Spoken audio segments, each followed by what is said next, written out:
ለቁርስ ለመክሰስ የሚሆን ቀላል ጤናማ የሆነ የእስሚት አሰራር ነው በዚህ ቪዲዮ ላጋራችሁ የመጣሁት። ሰላም ይብዛላችሁ። ይህ የናርዶስ ላቭ ዩቲዩብ ቻናል ነው። እንኳን በደህና መጣችሁ። ለማዘጋጀት የሻይ ብርጭቆ ከግማሽ ያነሰ ውሃ እንዲሁም ዘይት ግማሽ ወይም ከግማሽ ትንሽ አነስ ያለ በሻይ ብርጭቆ እናም ወተትም ከፈለግን ይጨመራል። ነገር ግን እኔ ስላልፈለግኩ ወተት አልጨመርኩም። በምትኩ የቀለጠ የለጋ ዘይት ጨምሬያለሁኝ መጥኜ ትንሽ። እናም ደግሞ እርሾ እጨምራለሁኝ ትንሽዬ ደረቁን እርሾ እና ትንሽዬ ጨው።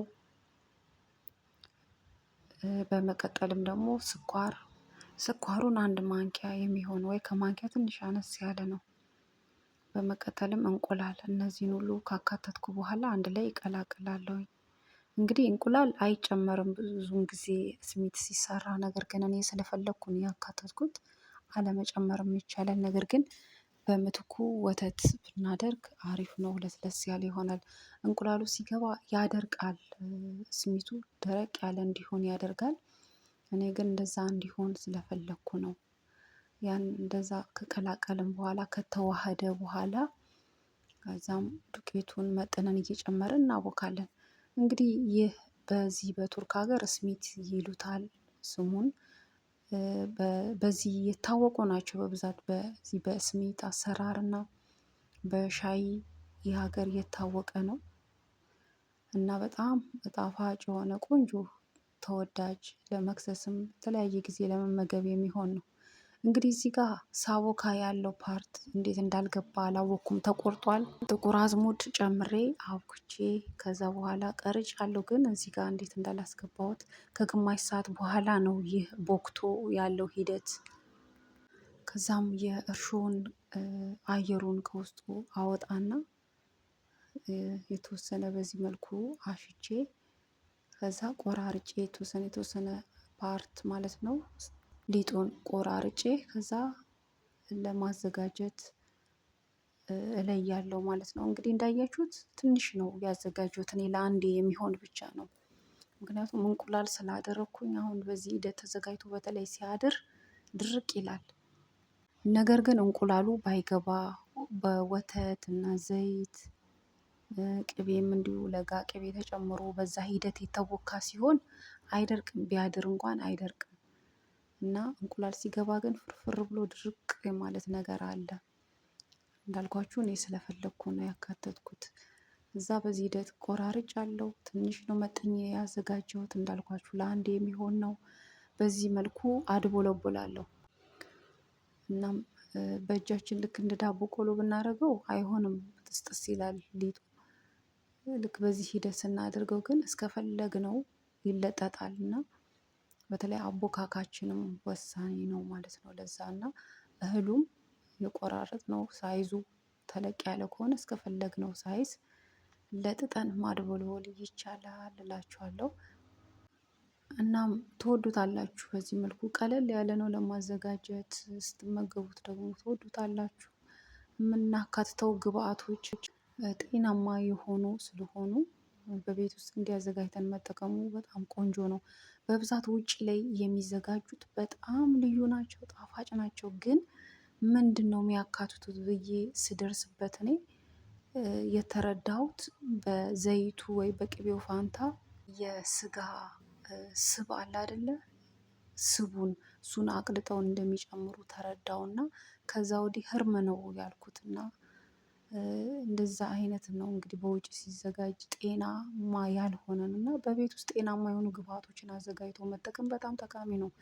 እናም በቀጣይም ደግሞ ሰሊጥ በአንድ ሳህን ላይ አድርጌያለሁ። በአንድ ሳህን ደግሞ ማልማላታ የወይን ማልማላታን ያደረኩት። ማልማላቱ ላይ ከነከርኩ በኋላ ቀጣይ በሰሊጡን አድርጌበት ለማብሰል ዝግጁ ይሆናል ማለት ነው። እንዳያችሁት እንደዚህ ከለጠጥ ነው ካድቦለቦል ነው በኋላ ተመልሶ የመሰብሰብ ባህሪ ያለው ሊጡ። እናም እንደዛ ከሆነ እንደገና አድቦልቡለን በዚህ ሂደት አንዱን ከአንዱ ጋር ማነባበር ነው። ከዛ ክብ ማድረግ ነው። ክብ ሳይዝ አድርጎ እንዳይላቀቅ በደንብ ማያያዝ። ከዛ በኋላ ማልማላቱ ላይ መንከር። ማልማላቱ ያስፈለገው ሲበስል ብራውን እንዲሆን ያደርገዋል። በጣም ከለሩን ያሳምራል። ጣዕሙም ደግሞ በጣም ቆንጆ እንዲሆን ያደርጋል። ቆንጆ የሆነ ጣዕም እንዲኖረው ስለሚያደርግ ነው እንጂ አለማድረግም ይቻላል። የማልማላታውን አለማድረግም ይቻላል። ከፈለግን ማድረግም ይቻላል። እና እሱ ላይ ከነከረን በኋላ ከዛ ሰሊጡን ያዘጋጀው ሰሊጥ አለ። እሱን እንደዚህ አልብሼው በኦቨን ፔፐር ምንድነው ኦቨን ሰርቪሱ ላይ የኦቨን ፔፐር አርጌ አዘጋጅቻለሁ። እኔ አሁን ብዙ አይደለም ያዘጋጀሁት እንዳልኳችሁ እና በዛ አድርገን ራሱ በዚህ ሂደት ብናዘጋጅ በጣም ወደነው የምንመገበው ጤናማ የሆነ አዘገጃጀት ሂደት ነው። ትወዱታላችሁ። በተለይ ልጆች ይወዱታል። በጣም ነው ልጆች የሚወዱት እና ከመግዛት ይልቅ በቤት ውስጥ እንደዚሁ እናዘጋጅ። ጤናማ የሆነ አዘገጃጀት ሂደት ስለሆነ ተስማሚ ነው ማለት ነው። እና ይሄን ይመስላል። በዚህ ሂደት ሁሉንም አድርጌ 4 ነው የወጣው። ለማንኛውም ብዙም አይደለም እንዳልኳችሁ ሊጡ ያቦካሁት ትንሽ ነው። ከዛ ኦቨን ውስጥ ከትቼ እስኪበስል በተወሰነ ዝግ ባለ የሙቀት መጠን ጨምሬ በዚህ ሂደት አብስዬ አውጥቻለሁ ማለት ነው። በስሏል። በጣም ነው የሚያምረው። ከለሩም ስትመገቡትም በጣም ደስ የሚል ነው። እናም በዚህ ሂደት ተዘጋጅቷል ማለት ነው። ትወዱታላችሁ። አንዳንዴ እንደዚህ አዘጋጅታችሁ ቁርስ ላይ ውስጡ ትፈልጉትን አይነት ነገሮችን ማካተት ይቻላል። እናም የዛሬ ቪዲዮ እንግዲህ ይህ ነው። ለማነቃቃት ይረዳል በሚል ነው። ወደዚህ ቻናል አዲስ የመጣችሁ ካላችሁ ሰብስክራይብ በማድረግ ቤተሰብ ሁኑን። እንዲሁም ቪዲዮ ላይክ ማድረግ እንዳትረሱ፣ ሼርን በማድረግ አበረታቱን ስል በትህትና ጠየቁ። እንግዲህ ውስጡ ይህን ይመስላል። በጣም ነው የበሰለው። ፍርፍር ያለ ነው። ምንም በቃ የሚወጣለት ነገር የለም። በጣም ትኩስ ስለሆነ እንግዲህ መቁረስም አልቻልኩም። ትኩስ ስለሆነ ቀዝቀዝ ሲል እንደዚህ ስንቆርሰው ውስጡ በቃ በጣም ያምራል። እና ስለተከታተላችሁ ከልብ እያመሰገንኩ በዚሁ ተሰናበትኳችሁ። ደህና ሁኑ።